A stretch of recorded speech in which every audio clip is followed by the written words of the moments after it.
नमस्कार आप सभी को आपकी ही अपने प्यारे से YouTube channel we are education के ऊपर में आप सबों का बहुत बहुत स्वागत है। और यदि आप लोगों का भूगोल यानी ज्योग्राफी है और 2025 में आप ज्योग्राफी का फाइनल एग्जाम देने वाले हैं तो आपके लिए टॉप 10 वाला वीडियो सीरीज हम लेकर के आ रहे हैं। 10 ऐसे इंपॉर्टेंट क्वेश्चन आपको वीबीआई वाले करा रहे हैं जो कि बार बार बोर्ड परीक्षा में पूछे गए हैं और आपके भी बोर्ड परीक्षा में सेम टू सेम क्वेश्चन ही सिलेबस का आपको आने वाला है। ठीक है, तो चलिए आज के सीरीज हम स्टार्ट किए बिना समय बर्बाद किए हुए आज 10वें नंबर प्रश्न से देखेंगे। प्रश्न है कि कृषि निर्धारण में किस कारक का भारत में जबरदस्त हाथ होता है। कारक का मतलब ज्योग्राफी में आप कारण ही समझिएगा। ठीक है, तो बताइएगा कि कृषि के निर्धारण में सबसे ज्यादा भारत में किसका हाथ होता है। ठीक है, भूमि का या फिर वर्षा का, मिट्टी का या फिर इनमें से कोई नहीं। सबसे ज्यादा हमारी जो फसलें होते हैं, हमारी जो खेती बाड़ी होते हैं वो किस पे निर्भर करते हैं, तो वो निर्भर करते हैं वर्षा पे। ठीक है, वर्षा ही निर्धारण करता है। अगर वर्षा सामान्य से ठीक ठाक हो गया, सामान्य हो गया तब ठीक है। यदि सामान्य से कम वर्षा होती है तब भी प्रॉब्लम होते हैं और सामान्य से काफी अधिक वर्षा होते हैं तब भी ये कृषि को प्रभावित कर देते हैं। तो ओवरऑल वर्षा, बाकी मिट्टी तो देख करके ही लगाते हैं। जिनके इलाका में जो मिट्टी अगर बलुई वाले भाग हो, जिधर मूंगफली होगा तो उधर और दूसरा कैसे फसल लगाएंगे। तो लोग किसान जो है वो तो मिट्टी को देख करके उसी तरह से फसल लगाते हैं ना। तो इसमें अगर कोई बीच में इधर उधर करता है तो वो है आपका वर्षा। ठीक है, तो भूमि मिट्टी ये सब उतना नहीं इंपॉर्टेंट होगा। ठीक है, चलिए अगले प्रश्न की बात कर लेंगे। तो अगले प्रश्न है आपके सामने, ये काफी इंपॉर्टेंट प्रश्न है, सेम टू सेम एनसीईआरटी का प्रश्न है और ये आपके आते हैं। ठीक है, जनसंख्या वाले बुक खोलेंगे, आगे ही आपको मिल जाएंगे ये सेंटेंस यानी लाइन है। कथन है कि एशिया में बहुत अधिक स्थानों पर कम लोग और कम स्थानों पर अधिक लोग रहते हैं। यह कथन किस विद्वान का है?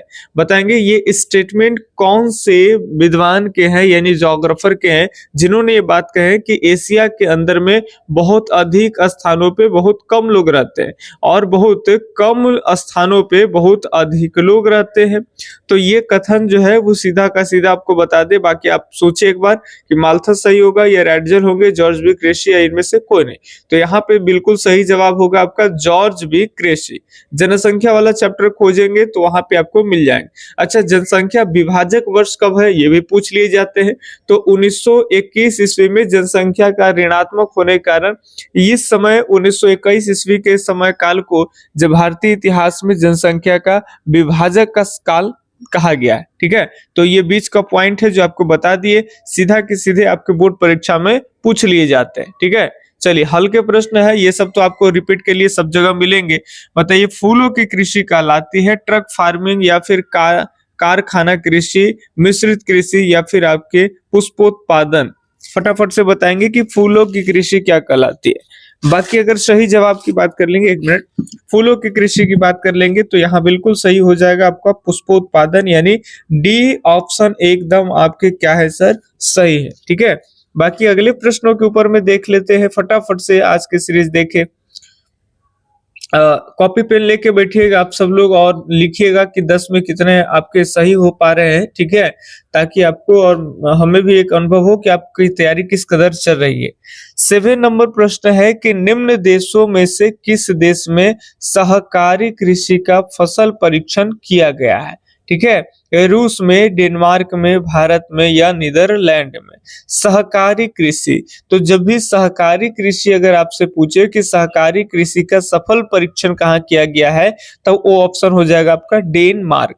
लेकिन एक होता है सामूहिक कृषि, दोनों में अंतर है। बाकी आपको वहां थ्योरी में पढ़ाए गए होंगे, नोट्स दिए गए होंगे तो ये डिफरेंट अंतर भी लिखे गए। तो सामूहिक कृषि की बात की जाएंगे तो यूएसएसआर हो जाएगा यानी सोवियत संघ हो जाएगा, जो कि अब नहीं है, 91 में इसका विघटन हो गया। ठीक है, चलिए तो सोवियत संघ जो है वो सामूहिक कृषि का उदाहरण माना जाता है, यहाँ सफल कराए गए थे। बाकी डेनमार्क में सहकारी कृषि, ठीक है, कोऑपरेटिव एग्रीकल्चर है। अगले प्रश्न देखें, अगला प्रश्न है उत्तर दक्षिण गलियारा जोड़ता है। बताइए किससे किसको जोड़ता है? जम्मू को तिरुवनंतपुरम से या फिर वरामुला को तिरुनेलवेली को, श्रीनगर को कन्याकुमारी को, श्रीनगर को नागरकोइल को से।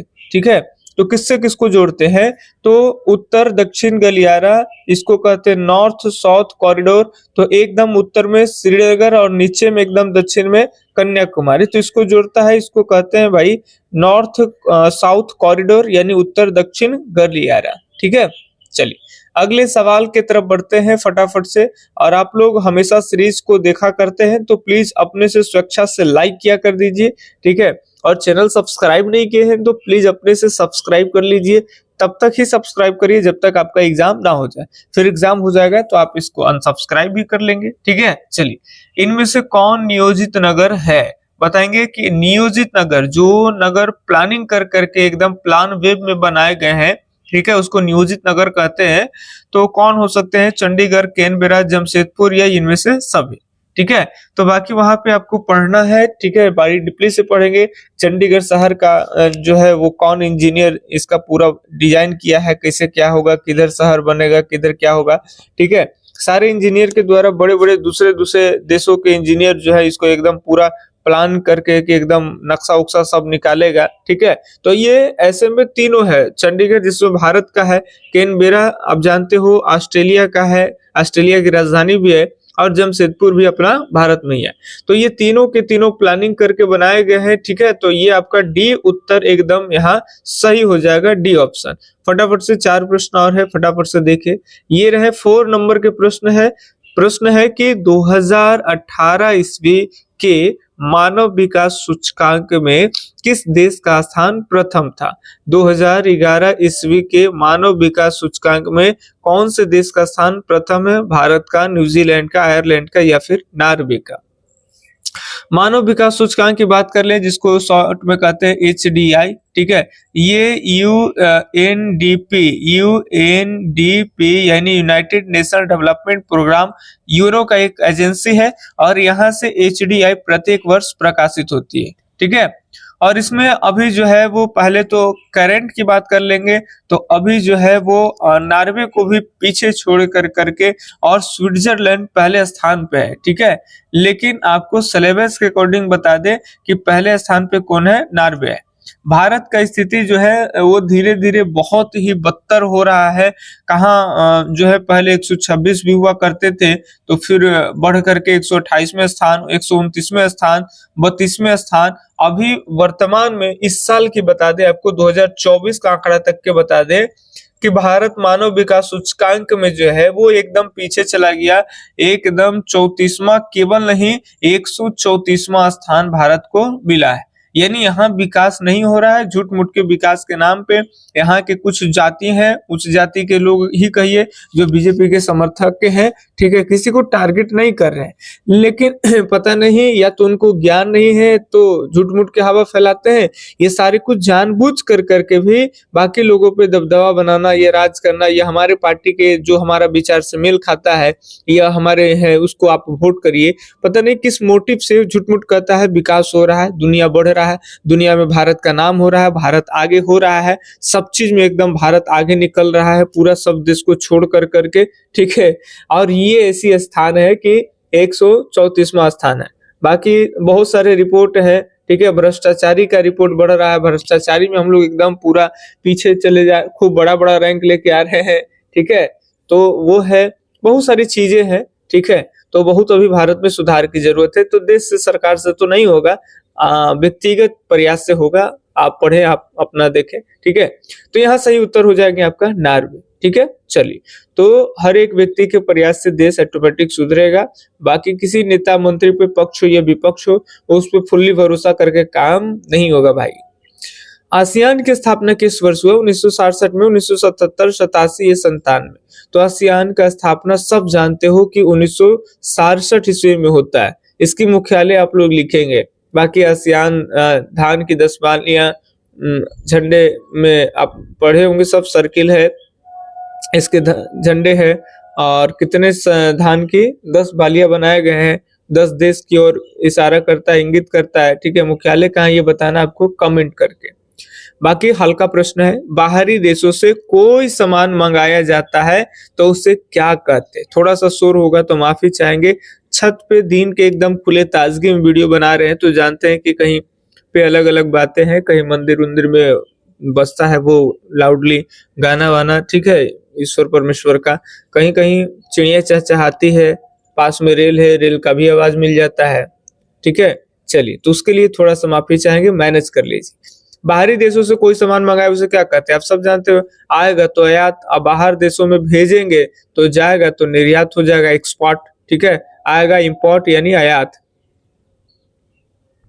अगले सवाल, आज का लास्ट सवाल है, सबको सही करके जाना है भाई।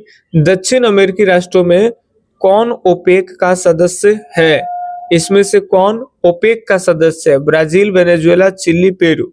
तो दक्षिण अमेरिकी महादेश जो है, इसमें से मात्र एक ही देशों की हम बात कर लेंगे, जो है वो है आपका यहाँ पे कॉर्नर में दक्षिण अमेरिका में वेनेजुएला, ठीक है। बाकी कोई यहाँ पे जो है ओपेक का मेंबर नहीं है। बाकी एशिया के काफी सारे देश है, ठीक है।